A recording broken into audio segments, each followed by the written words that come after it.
Campus Urbain Seine-Amont, architecte de l'innovation territoriale, est une association œuvrant en faveur du développement économique sur le territoire de la Seine-Amont.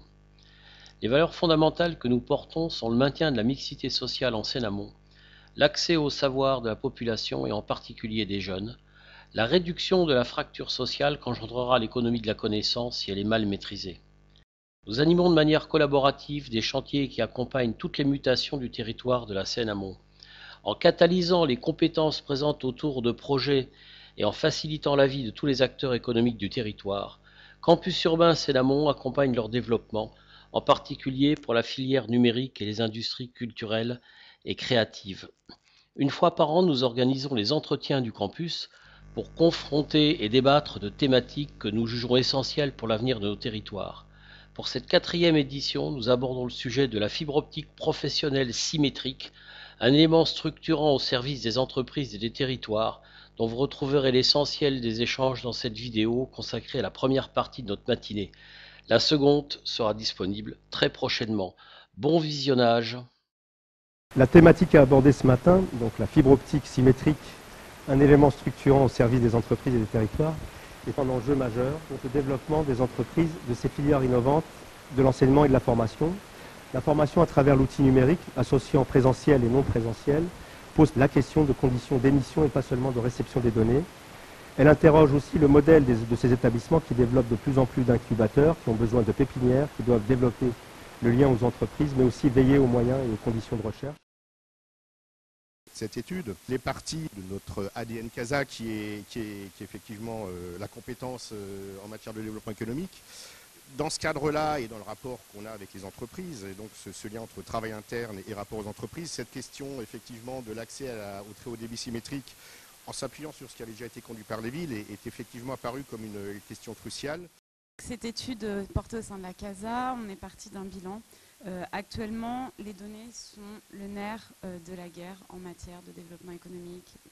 Du coup, on a un déploiement des infrastructures qui est existant, qui s'améliore, qui continue d'exister et voilà, des acteurs ici présents contribuent à mettre en place. Simplement, on a un accès à ces infrastructures qui reste encore un enjeu de taille, notamment en termes de coûts et d'accessibilité financière. On est parti donc de la CASA, qui est un territoire numérique. On a des domaines d'activité stratégiques qui ont été posés, des filières d'activité aussi qui nécessitent un accès rapide aux données. Et donc une problématique existante et fondamentale qui est celle de l'accès au très haut débit pour les TPE-PME du territoire. Il y a eu un événement qui s'appelle Futur en Seine, où on a rencontré différents acteurs qui ont mis en exergue ce manque d'accès qui était aussi lié à un coût qui était relativement trop élevé pour eux. Dès lors, au sein de la CASA, on l'a perçu comme étant un enjeu territorial. L'étude, on l'a menée autour de 4 grands piliers. Dans un premier temps, il a été nécessaire d'identifier les besoins de ces TPE, PME. Dans un second, de les qualifier. Enfin, d'esquisser des solutions possibles. Il y a des solutions qui sont déjà existantes sur le territoire, mais il va falloir les compléter au vu de ces demandes. Et donc de proposer une stratégie territoriale et enfin une préconisation de solutions intermédiaires à celles qui sont existantes. Grosso modo, je vais venir sur 2-3 éléments de base. Il y a un critère de distinction qui est fondamental quand on parle de fibre optique, c'est le débit symétrique. C'est-à-dire qu'on va avoir un transfert de données qui est montant et descendant, c'est-à-dire les données que vous envoyez ou les données que vous recevez, qui est quasiment le même. Ce laps de temps est essentiel, notamment pour des entreprises, des TPE, des start-up, dont le modèle économique repose sur cet envoi de données. Lorsque vous avez un film en construction que vous devez envoyer en Belgique, par exemple, des données sur la création d'un film, vous allez avoir des données envoyées assez régulières et il va vous falloir un temps de réponse relativement court. La fibre optique, lorsqu'elle est dite professionnelle, propose un temps de réponse court, à la fois dans l'envoi des données et la réception de ces données.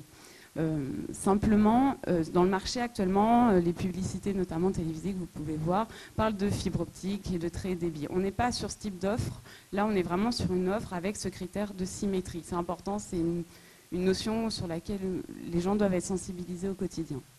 Ensuite, on a passé une seconde étape, c'est de savoir sur le territoire qui va être concerné et pourquoi. Les entreprises sur le territoire, donc TPE, PME, il y a un besoin de les aider à avoir donc, cet accès à l'offre THD, mais notamment sur le plan financier. On est sur des offres qui, à l'année, vu les estimations qu'on a pu faire, qu'on a rencontré différents acteurs, on peut osciller autour des 15 000 euros par an, mais ça peut monter en fonction des acteurs que l'on rencontre jusqu'à presque 20 000, 30 000 euros. C'est important, c'est un investissement qui est lourd. Les grands comptes, eux, vont pouvoir avoir accès à ce type d'infrastructure. Simplement, les TPE-PME, nettement moins. On est au-delà de la fracture numérique. On est dans une fracture qui est économique. Et donc, le territoire, les élus doivent s'en saisir et doivent l'entendre. Dans un second temps, on a l'enjeu de l'attractivité, de l'innovation. Clairement, notre territoire, il est avantagé par une chose, c'est l'offre immobilière, qui va être relativisée, quand on compare par exemple avec Paris, par ce coût d'accès à la fibre qui est élevé et qui peut ralentir du coup une installation sur le territoire de certaines TPE, start-up et entreprises de petite taille. Il n'y a pas rien sur le territoire, d'accord. Il y a des solutions qui sont présentes. On a des actions qui sont publiques, notamment initiées dans le cadre des réseaux d'initiatives privées. Donc, on a des solutions qui ont été proposées sur le territoire, notamment par une délégation de services publics au CIPEREC, qui répond à l'enjeu d'aménagement du très haut débit. C'est une garantie d'accès pour tous. Simplement persiste l'enjeu au cours des discussions qu'on a eues avec les différentes TPE, PME, start-up, d'un enjeu d'accessibilité financière clair, net et précis. L'autre possibilité pour que les collectivités s'emparent de l'enjeu, c'est d'investir dans le déploiement d'un réseau dédié. C'est des solutions possibles. Aussi, il y a les actions privées, donc c'est celles qu'on connaît le mieux, avec notamment les grands opérateurs, mais qui là sont liés à un déploiement qui est en lien avec leur volonté financière de s'implanter sur un territoire. D'accord. Donc là, c'est une activité qui est purement économique et pas forcément une lutte contre la fracture numérique et l'accessibilité. Pareil, persiste un enjeu d'accessibilité financière. On revient toujours sur ce point-là et c'est vraiment l'enjeu qui a été mis en avant lors des rencontres. Voilà, on est sur un enjeu qui est technique, d'accord, qui est exigeant. Une réunion comme aujourd'hui permet de revenir avec des acteurs qui sont en maîtrise de ces sujets et de pouvoir amener un travail prospectif, partenarial, trouver des solutions possibles. On a commencé à en dessiner dans cette étude, mais il va falloir les amener jusqu'au bout et les rendre opérationnels. Dans un second temps, on a mis en place des mécanismes de sensibilisation des acteurs territoriaux aux enjeux du très haut débit, qui a permis d'inscrire cet enjeu dans le projet de territoire de la CASA et qui sera donc porté au sein du territoire T12, dont la CASA fait partie. Voilà.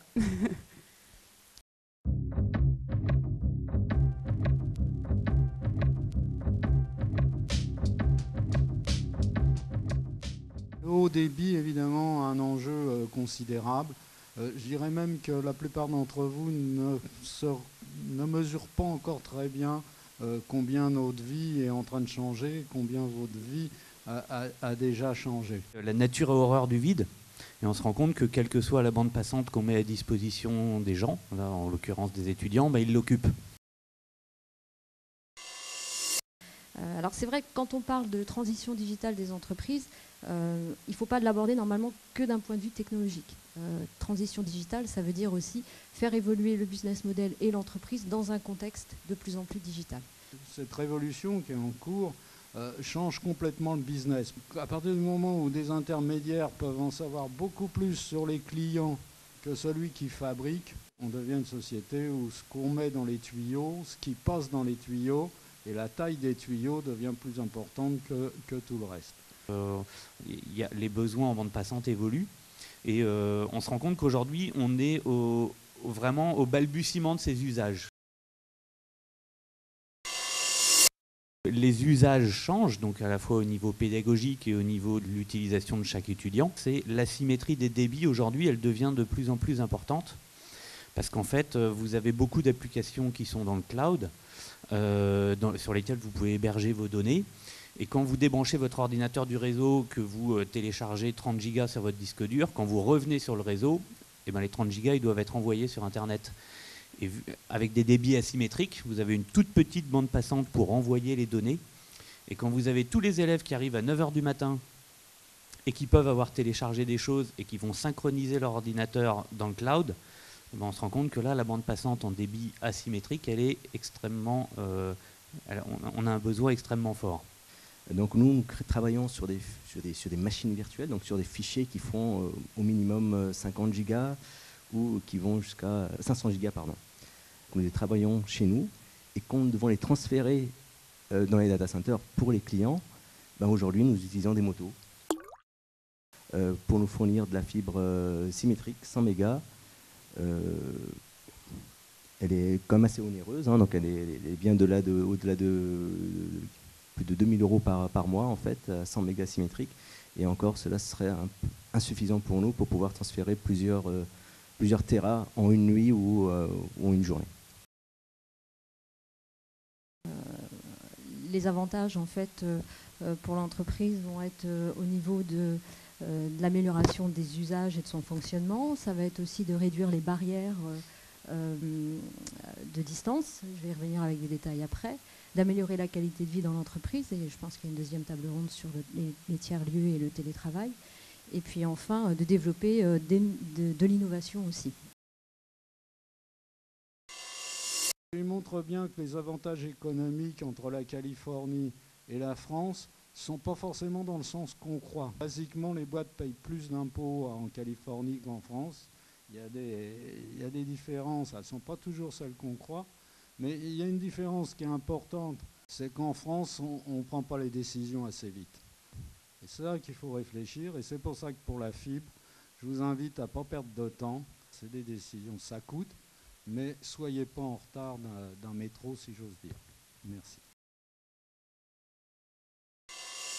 Sur l'avancement en Île-de-France, tout d'abord, il faut comprendre un petit peu le contexte dans lequel on est. En 3 points. Le premier, c'est que la situation aujourd'hui est encore insatisfaisante. Il y a encore de l'inégalité entre les territoires. Il y a encore des offres qui sont insuffisantes. Le deuxième point, c'est qu'il y a un enjeu de financement.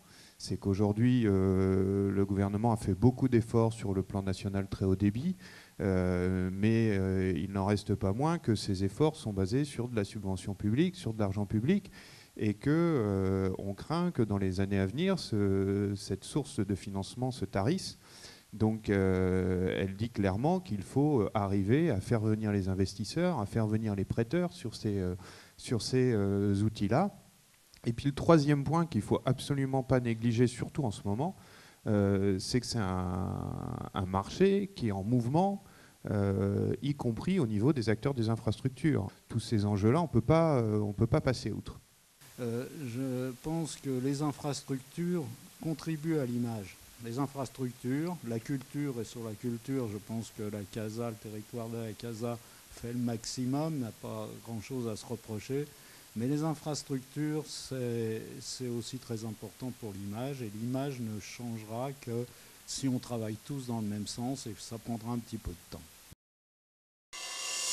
Le 18 juin dernier, lors de l'initiative Futur en Seine-Amont, plus de 30 acteurs du territoire, issus des différentes filières et des différents établissements d'enseignement supérieur, ont démontré l'impact du numérique sur leur activité. Depuis plusieurs années, nous avons été identifiés par l'État comme un futur territoire numérique. Une étude menée par le Conseil départemental du Val-de-Marne a identifié notre territoire de la CASA comme un pôle essentiel de l'industrie culturelle et créative. Nous nous sommes donc engagés dans la construction concrète de ce territoire numérique en puissance, en accompagnant l'implantation d'acteurs majeurs et le soutien aux projets innovants. Nucleus, TechShop Leroy Merlin, Allophile, Studio Kremlin, Silverinov, Atom, Matériopole, Web Academy. Face à ces enjeux du numérique, vous l'avez bien compris ce matin, nous voulons tout faire pour permettre non seulement aux entreprises et établissements déjà présents en Seine-Amont et demain à l'échelle du territoire 12, de se maintenir sur le territoire et de s'y développer, mais aussi nous voulons bien sûr accueillir un maximum de nouvelles implantations. C'est pourquoi les échanges de ce matin, qui font suite à la présentation du travail d'analyse réalisé par la CASA, doivent nous permettre d'accélérer la mise en œuvre opérationnelle de la solution la mieux adaptée. En lien avec nos services, avec Campus Urbain et son président Hervé Laborne, des acteurs tels que le CIPEREP, le groupe de travail va très vite reprendre ces échanges. Il faut nous fixer le premier semestre 2016 comme horizon du déploiement de la solution de l'accès à la fibre professionnelle symétrique pour des montants justes, raisonnables et compatibles avec les ressources de nos PME. Les travaux du campus urbain ont certes vocation à rayonner au-delà de la Seine-Amont, mais nous souhaitons être les premiers à mettre en pratique les recommandations.